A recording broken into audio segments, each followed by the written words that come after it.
네, 안녕하십니까. 손철수TV의 손철수입니다.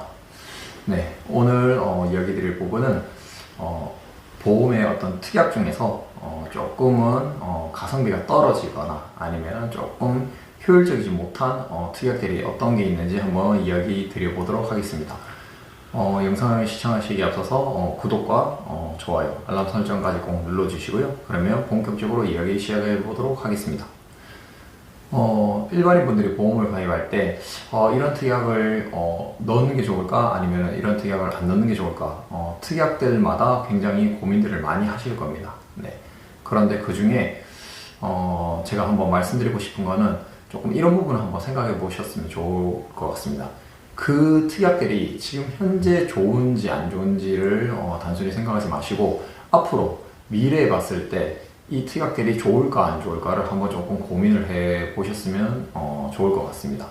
어떤 얘기냐면, 다른 식으로 한번 예를 들어 보겠습니다. 저희가 만약에 아기를 키우고 있는데 저희가 어린 아기한테, 예를 들자면 뭐 한 3살, 4살 이렇게 어린 아기한테 좋은 옷을 사주나요? 아니면 그 어린 아기들한테 명품 옷을 사주나요? 네, 그러지 않을 겁니다. 네. 그거는 왜냐하면 그 어린 아기들을 사랑하지 않기, 부모님들이 사랑을 안 하기 때문에 그 좋은 옷을 안 사주는 게 아니라, 그 나이 때에는 아기들이 너무나 빨리 자라기 때문에 좋은 옷을 만약에 사준다고 하더라도 그 옷이 지금 현재는 올해는 맞을 수 있지만 내년에는 입기가 힘들기 때문에 그렇게 비싼 옷을 사주지 않습니다. 네. 그리고 옷에 뭔가를 흘리거나 묻히거나 아니면 또 넘어져서 옷이 상하거나 이런 일들도 많기 때문에 그렇게 어린 애기들 같은 경우에는 그렇게 비싼 옷을 사주지 않습니다. 네. 대신에 조금 저렴한 옷으로 여러 개를 산다든지, 네, 그런 조금 요령들이 필요한 거죠. 마찬가지입니다. 보험에서도 똑같이 어떤 특약들이 지금 현재는 괜찮아 보일 수 있지만 향후 긴 미래를 봤을 때는 굉장히 이 특약이 조금 가성비가 떨어지거나 비효율적이지 않을까라고 생각이 되는 특약들이 있습니다. 대표적으로는 이제 입원 일당들이 있죠. 네. 예전에는 5년 전, 10년 전에는 그 입원 특약들을 꼭 많이 넣었던 특약입니다. 입원 특약들. 네. 그런데 지금 근래 들어서 생각을 해보면 시간이 한 10년 정도 지난 시점에서, 그러니까는 만약에 10년 전에 2013년도에는 성인들 같은 경우에 입원 특약들을 꼭 넣는 경우들이 많았습니다. 보면 입원했을 때 하루당 입원일당 2만원씩 해서 상해 입원일당 2만원, 질병 입원일당 2만원, 네, 이렇게 해서 넣는 경우들이 많았지만 지금 와서 생각해보면 그런 특약들이 굉장히 좀 비효율적이라는 겁니다. 왜냐하면 입원이, 옛날에는 어떤 특정 질병에 대해서 입원이 되게 좀 짧았는데 지금은 점점 아시겠지만 의료기술이 점점 시간이 흐르면서 점점 발전하고 있습니다. 네. 지금까지도 발전해왔고 앞으로도 더욱 의료기술은 발전할 겁니다.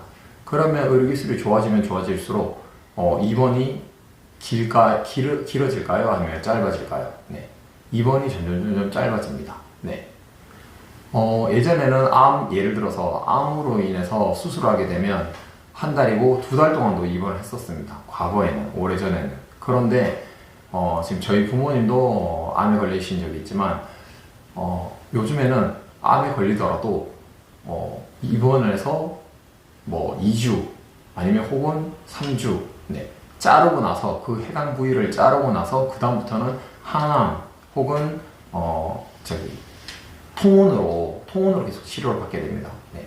그렇기 때문에 입원의 중요성이 조금은 과거보다는 낮아지고 있는 게 사실입니다. 그렇기 때문에 그런 특약들, 질병 입원일당 혹은 또 암도 입원일당 같은 경우도 과거에는 약관이 조금 미비하게 작성이 되어가지고 암의 통원비가 그 암의 일당이 정확하게 그 정의가 조금 내려지지 않았습니다. 그래서 분쟁 사례들도 굉장히 많았었고요.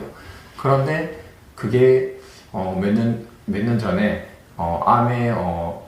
그 입원 일당이라는 게 암의 직접적인 치료를 목적으로 해야지 된다고 그게 분쟁이 많다 보니까 그런 내용들도 또 추가가 되었습니다. 그렇기 때문에 암 입원 일당도 굉장히 조금 과거보다는 중요성이 좀 떨어진 특약이라고 할 수 있죠. 네.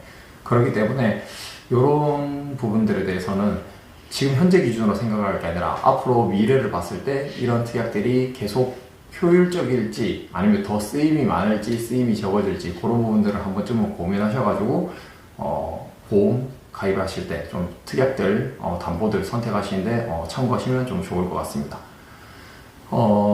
지금 이렇게 설명을 드렸지만 뭐 물론 이제 100%다 이해되시지 않으실 수도 있습니다. 네, 그렇기 때문에 언제든지 본인이 가입된 보험들 그리고 앞으로 가입해야 할 보험들이 있다면 그런 부분에 대해서도 조금 더 점검을 받아보시겠다 하시면 위에 있는 전화번호로 언제든지 상담 신청 남겨주시고요. 영상이 유익하셨다면 좋아요, 구독, 알람 설정 해주시고요. 다음에 또 좋은 영상으로 찾아뵙도록 하겠습니다. 이상 손철수 TV였습니다. 끝!